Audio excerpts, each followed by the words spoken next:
Hello, my beautiful friends, and welcome to May's Energy Update for Yoo-hoo-hoo. Oh, guess where I am? I'm on the set of my favorite podcast, Spread Your Third Eye. I absolutely love making this with my darling friend Mia, and it's really ripe for the month of May, the month of May energies, which is a lot about allowing yourself to open up to more playfulness, more creativity, maybe romance. We've had a lot of serious times, and that has been building strength, resilience, perhaps structure.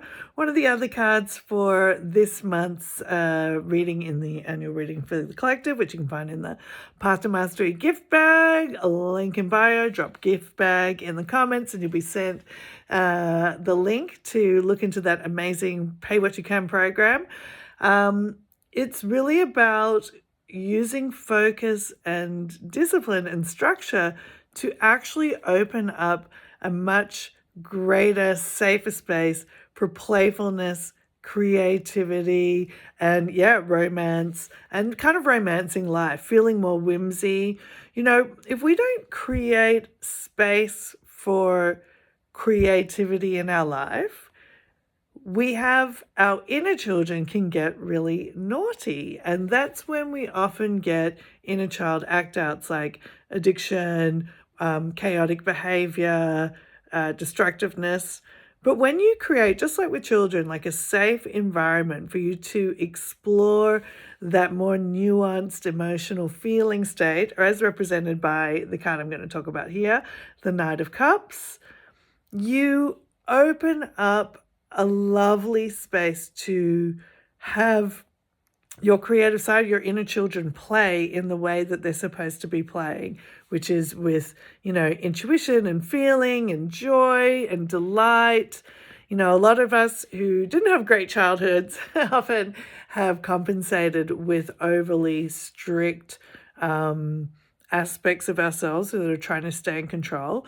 And we're trying to find that balance between having good boundaries and good focus and discipline that actually creates the space to be playful, creative, fun, get into your feeling space. So don't be surprised this month if you want to honestly make the space for it, make the time for it, allow yourself to explore more of your artistic side, more of your poetic side, more of your feeling side, because it may actually help you touch some deeper parts of yourself that are also looking to be accepted and appreciated and connected. And if you have any attractions this month, because the Knight of Cups also talks about romance, you might find yourself having crushes on people or getting a little more like, ooh, a little bit tizzy about someone here and there. Enter those attractions with a sense of curiosity about what this person might actually be embodying for you, that you want to get to know better within yourself. So maybe they're really good at something that you're interested in being better at, or they're just kind of like some embodiment of this playfulness, of this joyousness, of this sweetness.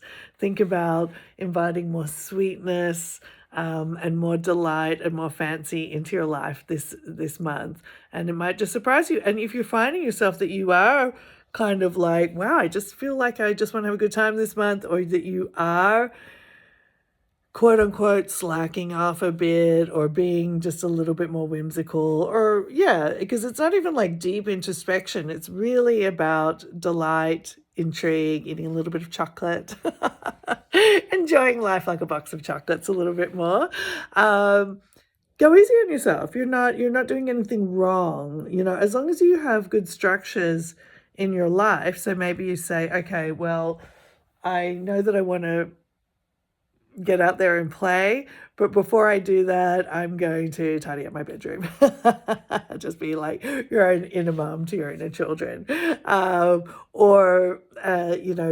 going to set some time aside to journal and reflect. I'm going to use some structure to create that space, because if you're always just like work, work, work all the time, that's when the kids start getting naughty, and that's when they want to just like super go and party, sort of like blow up stuff, bring more chaos, or even sometimes hurt yourself. So you have to sit down and relax.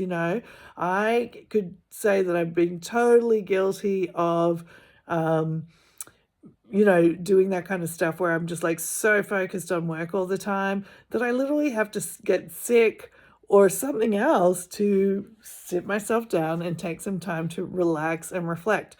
So allow yourself to have that space this month. It's a good month. You might find new creative projects. Again, think of life as your muse. A lot of people may be also really seeking direction, like direction, purpose, like, what am I doing here? What really fulfills my soul? And this is a month to explore possibilities. Like, don't get too serious about anything. Like, say you go to like a play, and you're like, oh my God, the theater, you don't have to kind of be like, all right, I'm going to like take up, move to LA and take up acting or something like that. Just go out there and play with the edges of things a little bit more, so you can start to feel into yourself what is really giving you a deep sense of joy and fulfillment in life, and then explore it. So keep the curiosity of a child. If you get bored, it's okay. Children pick up toys, they play with it, they get curious with it, and then they, drop it down and move on to something else. And you want to, as we are kind of rebirthing into new realities, new timelines, new expressions of ourselves. Remember, think about this idea that we talk about a lot, which is like I'm actually reincarnating without dying. So old parts of myself have died off, and now I have some inner child aspects of growing, but they don't really know what they love about life yet, and you want to let that side of yourself grow. You don't have to be so you're using your focus and discipline to create the space for that, but you're allowing yourself to enter into spaces of creativity with curiosity. Speaking of curious, let's say hi to my darling Mia.